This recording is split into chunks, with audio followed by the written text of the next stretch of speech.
पहला अटेम्प्ट था वो मैं उसमें फुली प्रिपेयर्ड नहीं था, वो मैंने बस दे दिया था, तो उसमें मेरा प्रीलिम्स भी नहीं हो पाया था।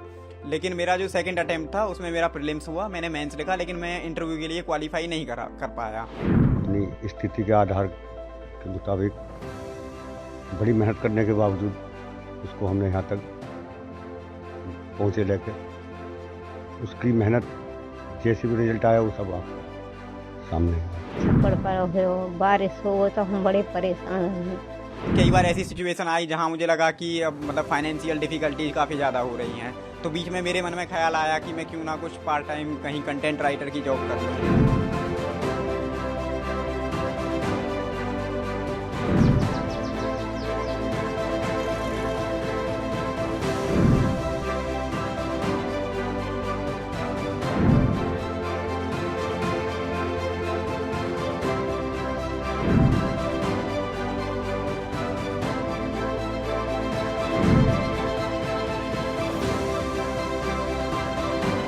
ये नेसेसरी नहीं है कि आप कोचिंग करेंगे तभी आपका सिलेक्शन होगा।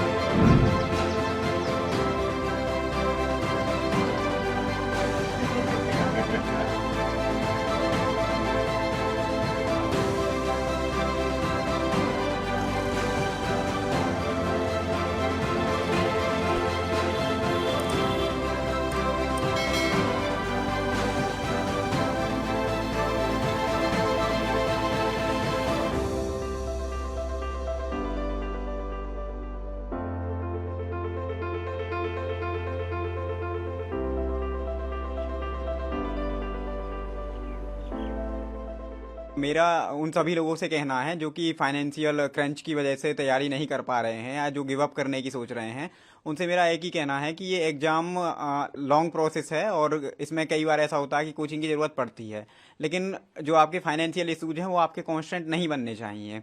आप इसके लिए कई तरह से चीज़ें कर सकते हैं। जैसे एकदम ये नेसेसरी नहीं है कि आप कोचिंग करेंगे तभी आपका सिलेक्शन होगा, तो ये जो चीज़ है ना, ये मिथ है कि कोचिंग करेंगे तभी सिलेक्शन होगा।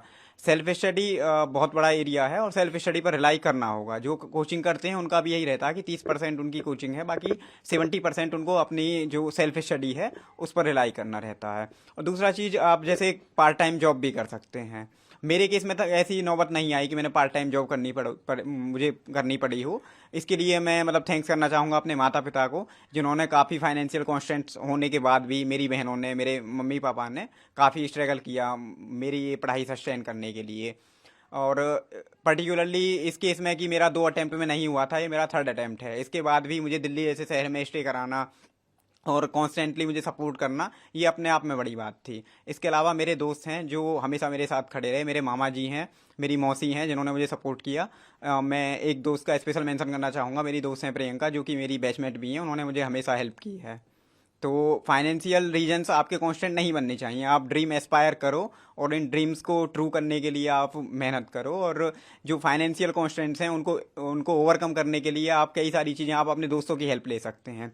जैसे कई बार आपको ज़रूरत है, कोई टॉपिक आपको समझ में नहीं आ रहा है, तो कोचिंग के बजाय आप अपने उन दोस्तों से संपर्क करें जो उस चीज़ के बारे में जान रहे होते हैं, आप उनकी हेल्प ले सकते हैं। जैसे आपने अभी मेंशन किया कि आपका 3रा अटेम्प्ट है जी।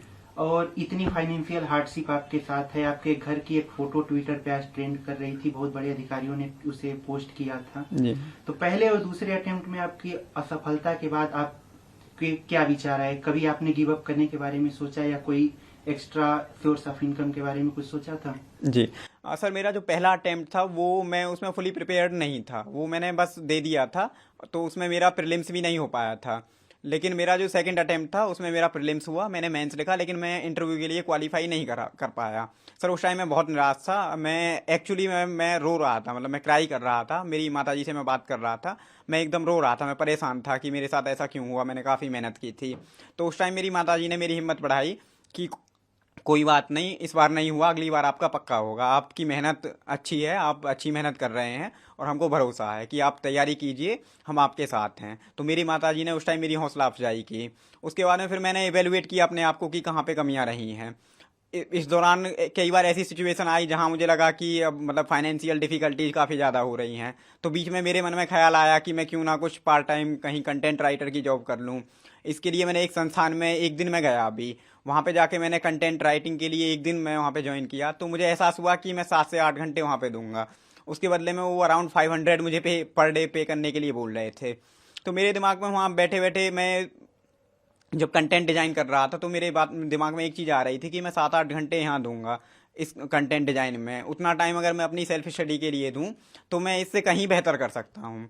तो उस टाइम मैंने जो मेरी अर्जेंट नीड थी, जो मेरी अर्जेंसी थी कि मैं कुछ पार्ट टाइम जॉब कर लूँ, मैंने उसको थोड़ा सा ओवरकम करते हुए एक लॉन्ग लॉन्ग टर्म अपने आप को प्लान किया कि भाई आज मैं 7-8 घंटे इसके बजाय अपनी तैयारी में दूं ताकि मैं अच्छा कर पाऊँ। आपके घर की एक फोटो इंस्टाग्राम और ट्विटर पे वायरल हो रही है, उसके बारे में आप क्या कहना चाहेंगे? आपके घर पे गैस सिलेंडर नहीं है, एक घर की फोटो है, सामने पशु है और कुछ लोग मिठाइयाँ बांट रहे हैं, उसके बारे में आप क्या कहना चाहेंगे? हाँ सर, वो तस्वीर रियल है, वो वास्तविक है, वो मेरे ही घर की है। और मैं सर एक लोअर मिडिल फैमिली से बिलोंग करता हूँ, तो सर तस्वीर वास्तविक है वो।